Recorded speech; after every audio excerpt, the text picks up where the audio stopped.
Dr. Joan Borosenko is a respected scientist, licensed clinical psychologist, gifted therapist, and best-selling author. Trained in cell biology, she received her doctorate from Harvard Medical School. She is a pioneer in the field of mind-body health and well-being. Thanks so much for that great warm welcome. I'm excited because today I get to talk about my favorite subject, what fascinates me the absolute most, which is the power of the mind and its effect on our body and, of course, on our life, on our attitude, on our outlook. And also a tad today, we'll talk about the system of medicine and how it's changing. I know from the conversation we had before we do live in a time of tremendous medical miracles, fabulous technology. And we also live in a time when there's a growing understanding of how the stress in our life affects our health and our well-being. And I think we live in a great time because people are interested not just in how can I make myself better if I'm ill or avoid illness, but how can I really feel great? How can I make the most of my life? How can I beat stress and come to that place where I feel joyful? And those are the things that we're going to cover today. What was truly a spontaneous remission, if you will, set the course of my life. Because I kept wondering as a kid, what happens in someone's brain? You know, what was it? Was it one hot dog too many? Did I go over like the nitrate deep end? What was it? The psychiatrist tried to tell my mother it was because she didn't let me cross the street. But even she knew it must have been something more than that. So I was determined to know what's the brain chemistry involved. And I said, I will grow up to be a neuroscientist. And then I thought, here's a family in crisis who needs help. And we really didn't get what we needed. So I thought, heck, that's what psychologists do. I'm going to do that too. And then there was, what was that masked rider? What was that spiritual experience that happened? Because certainly in all my religious background, I was unprepared for that sense of unity with all being. So I ended up wanting to study the spiritual traditions from around the world, which I've done. And braiding together science, psychology, and spirituality is what my passion has been for the 45 years since that experience. So imagine how thrilled I am to get to be here with you today and share this passion with you. I had a chance, fortunately, to go to Harvard Medical School to study there first in a field of really molecular biology, cellular biology, and then behavioral medicine, and get licensed as a psychologist and co-found a mind-body clinic. And that clinic was filled with people just like you and me. People who were just trying to reduce their stress and to live a better life, more creative life, more joyful life. And what I discovered then is that stress accounts for somewhere between 75 and 90% of all visits to the family practice physician. That's a lot, isn't it, when you think of that? It's, after all, just the normal stresses and busyness and pressures of life can give rise to headaches and backaches and stomach disorders. And as you know, that's really where the quality of life is. I also had a chance to work with people who had more serious illness. And from them, I learned an awful lot about priorities in life. God forbid, there's nothing like a serious illness to tell you, you got to live now, because you never know when the last minute is. One of the most interesting things about mind-body medicine is that we've all known that the mind affects the body simply by being human, but it seems we need studies to convince us.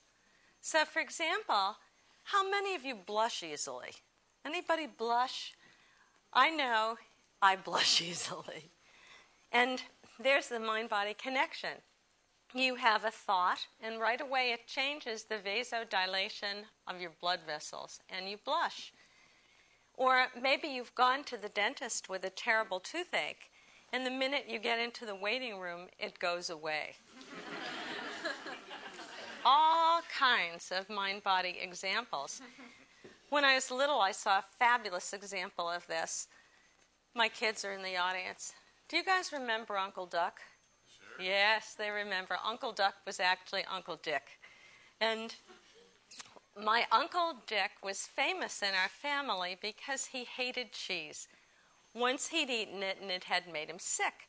And you know how that is. Something that's made you sick once is disgusting forever after. So my mother made a piece of cheesecake. She made great cheesecake all covered with berries. And he ate a piece, not knowing what it was. And he loved that cheesecake. An hour later, he said, "Lillian, it was so good. Give me another piece." And he ate it. And she then said, "But Dick, it was cheesecake. I know you hate cheese." And at the sound of the word cheese, he threw it all up on the rug. When you are 6, this makes an indelible impression. And my mother kept bringing it up through the years as a mind-body example. Clearly, it was not the physiology of the cheese that was the problem.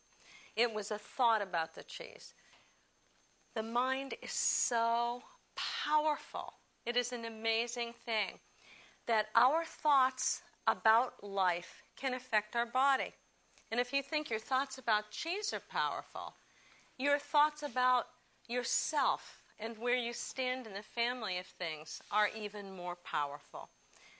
Some of the data in mind-body medicine, if you want to boil them all down, they come down to one thing: that our sense of connectedness, a sense of good connection, respect for yourself, a sense of good connection with others, the ability to give and to receive love, is the most powerful thing your mind can do, because that's what reduces the stress in your body and restores you to a state that physiologists call homeostasis. Remember that from high school? Homeostasis, the state of perfect balance. So to get to that state of homeostasis and peace, we need to reduce the stress. One little further personal addendum on stress-related disorders. When I was in graduate school, I had a nickname. I was called Psychosomatic Sally.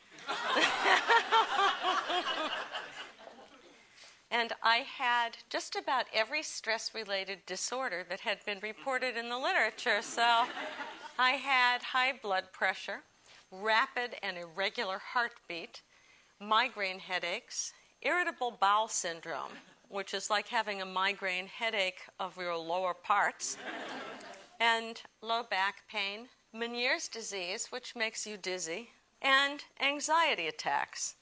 Otherwise, I was fine.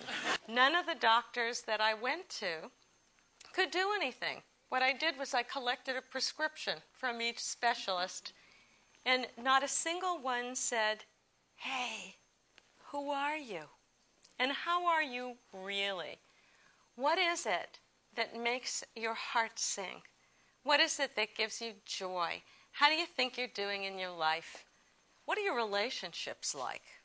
You know, they might have found out something that I was in the middle of a divorce from an early marriage, and I had a young baby, and I was trying to get through graduate school broke.